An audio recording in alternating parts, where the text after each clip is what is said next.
Welcome to the Super Awesome You. Coming to you on the Super Awesome Mix Podcast Network, I'm your host, Samer Abuselbi. Each week, I'm covering motivation, goals, some of the science behind these things, and of course, add one song to our ongoing motivation playlist, which is available in the show notes. If you enjoy the show, please take a moment and think about a friend or family member that would also enjoy it and send them a link. It helps grow the show and reach more people, and I greatly appreciate it. You can also find more content from me and Matt and Jen at Super Awesome Mix on Instagram. For today's topic, I'm going to be talking about the why. And I don't mean the letter, of course. I mean the word why, W-H-Y. And I'm going to start by talking about a book that I read a long time ago called Start With Why, I believe is the title, and it's by Simon Sinek.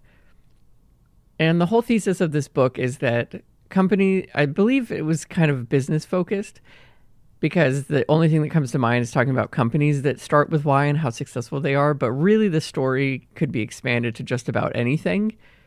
So as an example, he talks about Apple as a company that starts with why, and he attributes a lot of their success to that. Their marketing generally isn't like, hey, we are a computer company and a phone company. Their marketing is, hey, we are going to sell you creativity. We are going to unlock your world. We are going to help you be a better version of yourself. We're going to help you be more productive. You're going to be cool with your iPhone and your AirPods and all the things that they are trying to sell you. They sell you a feeling. They sell you a membership to a club, basically. He calls out Nike as another company that's very successful as this. They don't sell you very expensive workout clothes. Of course they do, right? But they don't market it that way. What they do market instead is a feeling of being a pro athlete, the feeling of being fit, the feeling of movement, the feeling of doing something for yourself in a healthy way. There are so many examples of companies that do this very well. Coca-Cola is the last one I'll mention. They don't sell sugar water. Again, I know that they do, but they sell you happiness. And if you look at a lot of their ads and you pay attention to their ads, that's basically what they're selling you. It's a lot of people gathering together with Cokes in hand. It's a lot of going to baseball games. It's a lot of associations with events and times in your life where maybe there's a Coca-Cola nearby.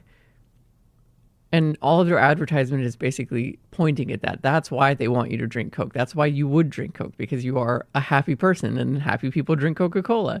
That's what they're trying to sell you. So why is it any different with people? Turns out it's not. Whenever we think about our why, we are far more productive and far stronger achieving our goals than we are without them. There have been so many studies on this, and one that stands out with me after all these years is really interesting. They took a group of people who all wanted to lose weight. So they took people who wanted to lose weight and they split the group into two groups.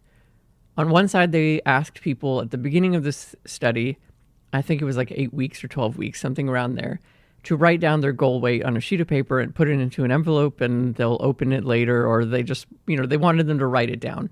So they did that, and that was that. The second group, they told to write down their goal weight, same as group A, but this time they also wanted them to write a sentence or two on why they wanted to hit that goal weight. And some reasons, ranged from like, I have a trip that I want to prepare for, or I have a wedding coming up and I need to fit into my suit or my dress or my whatever, or I'm going to the beach and I want to look and feel great. Whatever number of reasons people have for wanting to lose weight, they wrote it down, also put it in an envelope, and that was that. Like, gave it to the researchers. Then they began the program. I think, they had an opportunity to basically just be self-directed and see how they did. After the 8 or 12 weeks were up, the group, and I think you know where I'm going, that wrote the goal plus the why had a much higher chance of not only hitting their goal weight, but exceeding it, versus the group that only gave themselves a number to hit without physically writing down the why. Now, that's not to say that they didn't have a purpose. I'm sure that they did, because people don't generally, just want to do something for the sake of doing something. But the act of noting it and attaching it to that goal was so much more powerful in the group that wrote it down and cemented it in a way, versus the group that was just told, like, hey, pick your number and good luck. I'd really like to believe that what's happening is coming back to that thing we talked about a lot in the show, which is what decisions are you making along the way? And are these decisions get you a little bit closer or a little bit further as you make them? Whenever we have a strong why and whenever we have a strong purpose, we begin to identify with this future version of ourselves. That future version of ourselves feels more and more achievable. We know it, we can project it, we can visualize it, and we make the decisions to bring that closer to our own reality. So it's no longer a future version of ourselves, but it becomes our present selves. Having the why helps us to understand what we're doing and why we're doing it. It helps to remind us that, hey, I'm trying to lose weight. Maybe I don't get the second piece of cake, or I don't get the third helping because I'm actually full and I'm just eating because it tastes good, not eating because I need it. Or, hey, I am going to wake up a little bit early and get my workout class instead of sleeping in today. And all of those things is because whenever, if you're like me, you wake up in the morning, you have a run scheduled or a workout scheduled, and you negotiate against yourself, right? You're like, do I really want to go? I don't know. Like, I could just do it tomorrow, right? And your brain just starts to give you so many reasons why instead it just wants to stay in this warm, cozy bed, because of course it does. We've talked about how brains are lazy. But you can just counter right back and be like, no, I am going to get up. I am going to do this workout. And here's why. We really crave a reason why we need to do something. I'll share one more piece of research that I have always found really fascinating. This was done, I think, in the 80s, back when like copying machines were a thing that people had to queue up for, line up for to use. So it was at a university, there was a copy machine in a library, and usually around lunchtime it became very busy as people were going between classes and they needed to go make copies of things. Really long lines. It could take half an hour sometimes for you to get to the front and make your copies and be on your way.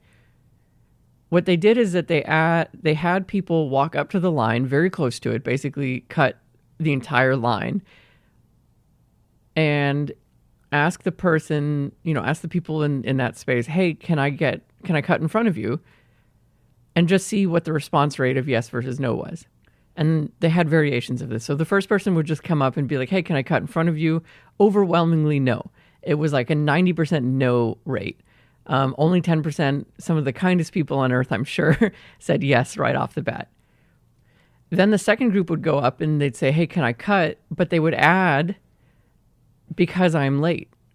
Or they would say something along the lines of they're running late and they really need to get somewhere, and give a reason on why they're looking to cut. This actually flipped the ratio. It was now 90% would say yes and 10% would say no. And I'm dubious of these 10%ers. Although, they might have had their own reason for saying no, so no judgment. What was really fascinating is the third group went up and asked, hey, can I cut? But the reason they gave is, and I quote, because I need to make copies. And they still had like an 85 or 87% yes rate. Even though the reason for standing in the line for a copier was to make copies, people's brains like connected to, oh, they're giving me a reason why. That sounds great. Yeah, go ahead. That to me is one of the most powerful signals that we crave an understanding. We crave context. We want to know why we're doing what we're doing, even if that reason is so plain and obvious. So when you're thinking about your goals, whatever they may be, why do you want to do them? And don't just think about it, write it down. There's just something really magical about writing it down over typing it, I think, even, because you are taking a thought that is just a bunch of like electrical current in your brain, and you are putting it into a physical reality in your space. And I think that just literally makes it more real and it's more tangible, and we're much more likely to be like, yes, okay, this is mine and I'm going to have it. Today's song of the week is Eye of the Tiger by Survivor. This is a song that we just had covered in one of our super awesome mixes, as is often the case. And really it was the line, you trade your passion for glory, that I have not been able to get unstuck in my mind. Passion is, for me, another reason why. Why do we do what we do? Because we are passionate about it. I love that line of like, don't trade your passion for glory. Basically, don't forget your why. Don't just go after the thing for the sake of going after the thing. I think you will struggle more with it and you won't enjoy it even when you get it. But focusing on your why and having that be at the forefront of everything you do just makes everything a little bit easier, and you will be able to, you're more likely to achieve what you want. So until next week, stay super awesome because you already are.